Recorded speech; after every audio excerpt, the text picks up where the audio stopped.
Hello everyone, welcome to Chanakya academy Patna. Topic of the decision. आज के इस सेशन में हम बात करेंगे about the topic India's second rocket launch pod जो रिसेंटली अभी इस्टेब्लिश किया गया है, जिसका inauguration foundation basically laid down किया गया है by the prime minister of India. आज के इस सेशन में हम बात करेंगे कि क्या है यह सेकेंड रॉकेट लॉन्च पॉड, कहाँ पे यह इसका फाउंडेशन रखा गया है, क्या इसकी इंपॉर्टेंस है, क्या इसका नीड है। इन तमाम बातों पे आज के सेशन में हम डिस्कशन करेंगे। So let's begin the session about second rocket launch pod of ISRO. क्या इंपॉर्टेंस है? Recently PM Modi let down the foundation stone of second rocket launch pod of ISRO at Kulasekarapattinam in Tamil Nadu. It is situated at geographically advantageous location in the coastal Tamil Nadu Thoothukudi district. ये basically इस district में located है। It will be extensively and exclusively, please note that it will be extensively and exclusively used for commercial, on demand and small satellite launches in future. Basically इसका use किया जाएगा जो small satellites होते हैं, जो SSLV से launch किए जाते हैं सैटेलाइट्स, उनके लिए इसका यूज किया जाएगा। कॉमर्शियल व्हीकल्स को लॉन्च करने के लिए यूज किया जाएगा, और ऑन डिमांड जो भी लॉन्च होंगे उन सबको लॉन्च करने के लिए इन फ्यूचर इसका यूज किया जाएगा। अब हम बात करते हैं, आप इस फिगर में आप देख सकते हैं कि इसका बहुत सारे इंपॉर्टेंस है जो अभी रिसेंटली इसका फाउंडेशन लेट डाउन किया गया है। आप इस फिगर में इसका लोकेशन देख सकते हैं। हियर इज कुलशेखरीपट्टनम, यहाँ पे आप देख सकते हैं, और ये एकदम साउदर्न मोस्ट पॉइंट पे तमिलनाडु के लोकेटेड है। और जो पहले से है, जो हमारा सतीश ये देख सकते हैं श्रीहरिकोटा में SDS वाला जो है लोकेटेड है, जो फर्स्ट हमारा लॉन्च पॉट है यहाँ पे। अब देख सकते हैं कि यहाँ पे जो सैटेलाइट यहाँ से जो लॉन्च होते थे उसको एक लॉन्ग ट्राजेक्टरी फॉलो करना पड़ता था, और यहाँ पे आने के बाद उसे ईस्टवर्ड थोड़ा सा जाना पड़ता था ताकि श्रीलंका से वो एस्केप कर सके। और यहाँ पे आप देख सकते हैं जो यहाँ पे अब सेकेंड लॉन्च पैड बन रहा है, यह एकदम सदर्न मोस्ट कोस्ट पे है, तो इसकी जो ट्राजेक्टरी है वह उसे ईस्टवर्ड मूव करने की कोई जरूरत नहीं है, वह डायरेक्ट लॉन्च होगा यहाँ से। अब यहाँ पे क्यों इसकी इंपॉर्टेंस है, तो यहाँ पे आप देख सकते हैं when rockets are launch from Kulasekarapattinam this manoeuvres is not required as there is no land along the flight path in the southern ward direction. और यहाँ पे कोई मैन्यूवर की रिक्वायरमेंट नहीं है। कारण क्या है कि यहाँ पे इसके बाद कोई लैंडमार्क नहीं है, जबकि यहाँ से जो सतीश धवन जो सेंटर है वहां से जो बेसिकली लॉन्च किए जाते थे, तो वो यहाँ पे एक लंबा ट्राजेक्टरी भी फॉलो करना पड़ता था, साथ ही साथ एक टेस्टिंग मैन्यूवर भी यहाँ पे होता था। In polar missions PSLV from Sriharikota must perform a dogleg manoeuvre to avoid flying over Sri Lanka to protect it from rocket debris। और इसीलिए चूंकि यहाँ पे इसको थोड़ा सा ईस्टवर्ड जाना पड़ता था ताकि श्रीलंका को अवॉइड कर सके, ताकि जो रॉकेट डेब्रिस है वो उससे बच सके। तो इसीलिए यहाँ पे इसका importance geographical point of view से बढ़ जाता है, क्योंकि यह इससे थोड़ा सा कह सकते हैं कि काफी क्लोज हो गया है या इक्वेटर पे, और जो भी लॉन्च पैड होते हैं जो जितना अधिक इक्वेटर के नजदीक होंगे वो काफी ज्यादा बेनिफिशियल होता है। और यहाँ पे चूंकि इसके बाद इसे कोई एक बहुत ही कह सकते हैं कि काफी डिस्टेंस तक कोई लैंड मास ही नहीं है, तो इसे ट्राजेक्टरी चेंज करने की जरूरत नहीं है। अब हम बात करते हैं need of new launch pod की क्या नीड था। तो अब बेसिकली क्या है, जब से गवर्नमेंट ऑफ इंडिया ने अब स्पेस सेक्टर को में भी प्राइवेट जो कह सकते हैं जो प्राइवेट प्लेयर्स है उनको अब अपॉर्चुनिटी दे रही है कि आप यहाँ पे स्पेस सेक्टर में भी इन्वेस्टमेंट कर सकते हैं, तो आने वाले टाइम में बहुत सारे लॉन्चेज होने की संभावना है। तो जो हमारा एक लॉन्च पैड है Satish Dhawan space centre SDSC, उस पर बहुत ज्यादा प्रेशर ना पड़े, इसीलिए इसका फाउंडेशन ले डाउन किया गया है। With the Union government's recent policy announcing the opening of a space sector to private players, a sharp rise in the number of commercial launch is expected। कि जैसे ही private players के लिए यह open किया है स्पेस सेक्टर को, तो जो कॉमर्शियल लॉन्चेज है उसमें नंबर बढ़ सकते हैं, बहुत जल्द बढ़ सकते हैं। तो उसको प्रेशर को हैंडल करने के लिए बेसिकली इसे नया लॉन्च पैड जो सेकेंड लॉन्च पैड है उसे स्टेब्लिश किया गया है। to ensure that ISRO's first launch pad Satish Dhawan Space Center SHAR in Sriharikota is not overburdened with a high number of launches. Space Agency has decided to build another facility. कि यह overburdened ना हो जाए, इसीलिए space agency ने यह decide किया कि एक अदर फैसिलिटी भी होना जरूरी है.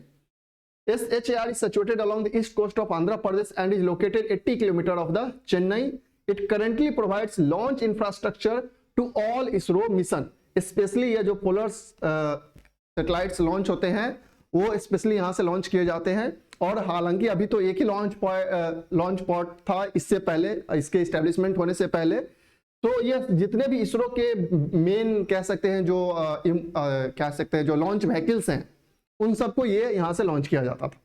अब हम बात करते हैं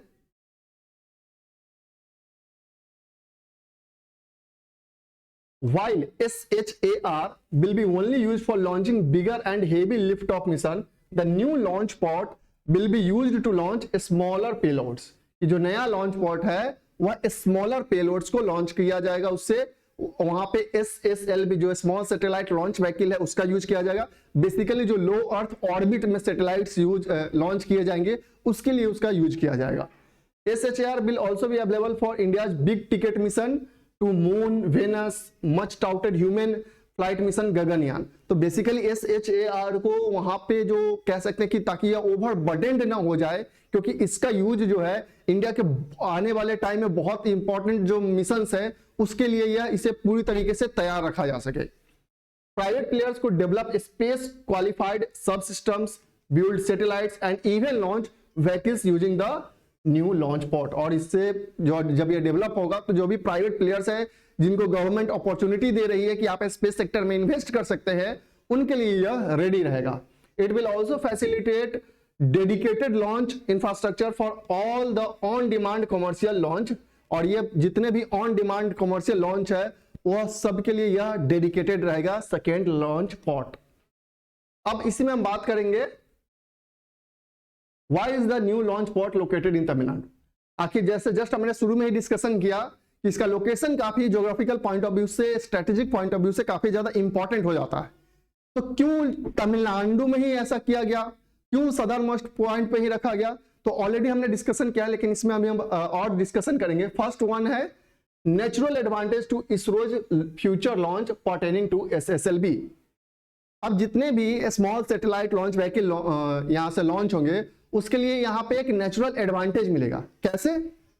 allowing a direct southward and smaller launch trajectory for the lightweight SSLV carrying less fuel. The new facility will boost ISRO's attempt to enhance payload capacity.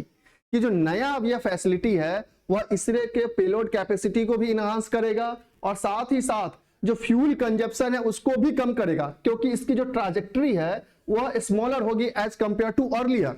Just हमने देखा यहाँ पे, आप यहाँ की ट्राजेक्टरी देखिए, इससे पहले ईस्टवर्ड मूव करना पड़ता है फिर ये इधर की ओर आता है क्योंकि इसको श्रीलंका को एस्केप करना है. जबकि इसका लोकेशन आप देख सकते हैं या डायरेक्ट ये लॉन्च हो रहा है यहाँ पे, तो स्मॉलर ट्राजेक्टरी उसको फॉलो करना पड़ रहा है तो फ्यूल कंजप्शन भी लेस होगा और साथ ही साथ जो पेलोड है उसकी में इन्हांसमेंट आ सकता है. Currently launched from existing SHAR facility follow a longer trajectory. क्योंकि जो अभी यहां से जो लॉन्च हो रहा है उसको ट्राजेक्टरी काफी लंबा फॉलो करना पड़ रहा है तो उसमें फ्यूल कंजप्शन भी ज्यादा हो रहा है, पेलोड में भी दिक्कतें आ रही है. Currently the trajectory followed by all launch from SHAR are longer as they follow a path. This requires the vehicle to skirt eastward around Sri Lanka before taking the actual southward flight. This consumes additional fuel. कि just हमने यहाँ पे discussion किया कि इसे यहाँ पे आने के बाद इसे थोड़ा सा ईस्टवर्ड मूव करना पड़ता है तब जाके साउथवर्ड मूव करता है ताकि वो श्रीलंका को एस्केप कर सके. However, the same would not be required for the future launches from Kulasekarapatinam. अब यहाँ से जो न्यू हमारा लॉन्च पॉट बना है वहां से ऐसा कोई चीज नहीं होगा क्योंकि वहां से ये डायरेक्ट फ्लाइट ये आएगा. This is because Kulasekarapatinam is geographically located several kilometers to the west of Colombo, क्योंकि वो कोलंबो से वेस्ट में है, दैट्स वाई वो डायरेक्ट यहां से फ्लाइट लॉन्च किया जा सकता है. Located near equator. अब चूंकि इसका लोकेशन जो है वह इक्वेटर के काफी नजदीक है तो जैसा कि जस्ट मैंने आपको बताया कि जितना अधिक इक्वेटर के नजदीक होगा वो उतना अधिक बेनिफिशियल होगा। Both the launch pods SHAR and the new facility are located on the southern India near the equator. For a launch site close to equator, the magnitude of the velocity imparted due to Earth rotation is about 450 metre पर second. कि जितना close होगा equator का उसका जो magnitude होगा, उसकी velocity का जो मैग्नीट्यूड होगा वो 450 मीटर पर सेकेंड होगा, जो कि काफी बेनिफिशियल है। This can lead to substantial increase in the payload for a given launch vehicle. और इसके कारण जो पेलोड कैपेसिटी है उसी लॉन्च व्हीकल का वो बढ़ाया जा सकता है। Geostationary satellite must necessarily be in the equatorial plane. So for such satellites, closer the launch site is to the equator, the better it is. और इसीलिए जितने भी जियोस्टेशनरी सैटेलाइट्स होते हैं स्पेशली, उनका अगर लॉन्च जितना इक्वेटर के पास से किया जा सके वो उतना अधिक बेटर माना जाता है, क्योंकि उन्हें उनका जो वेलोसिटी, जो मैग्नीट्यूड होता है वेलोसिटी का, वो काफी उसमें इन्हांसमेंट मिलती है, पेलोड कैपेसिटी आसानी से इंक्रीज किया जा सकता है। तो बेसिकली यही था इंपॉर्टेंस जो हमारा सेकेंड लॉन्च पॉइंट, जिसका अभी फाउंडेशन लेट डाउन किया गया bye the prime minister of India. आने वाले टाइम में चूंकि जो हमारा स्पेस सेक्टर है वो प्राइवेट प्लेयर्स के लिए ओपन किया गया है, तो ऑन डिमांड कमर्शियल व्हीकल्स को लॉन्च करने के लिए जो SSLV है, स्मॉल सैटेलाइट लॉन्च व्हीकल है, उसे लॉन्च करने के लिए इस सेकेंड लॉन्च पॉइंट का यूज किया जाएगा। इंपॉर्टेंस क्या हुआ है, तो इंपॉर्टेंस ये है इसका कि यह इक्वेटर के काफी क्लोज है एज कंपेयर टू SHAR। सो इसे लॉन्ग ट्राजेक्टरी फॉलो करने की जरूरत नहीं है, क्योंकि यह श्रीलंका जो कोलंबो है उससे काफी वेस्ट में लोकेटेड है, तो वहां से ये डायरेक्ट फ्लाइट ये टेक ऑफ कर सकता है वहां पे, और इसलिए फ्यूल का कंजप्शन कम होगा, पेलोड जो कैपेसिटी है उसकी इनहांसमेंट हो सकती है। दैट्स वाई ये काफी ज्यादा इंपॉर्टेंट है। तो आई होप आपको समझ में आया होगा कि सेकेंड लॉन्च पॉइंट का इंपॉर्टेंस क्या है। So that's all for today, thank you.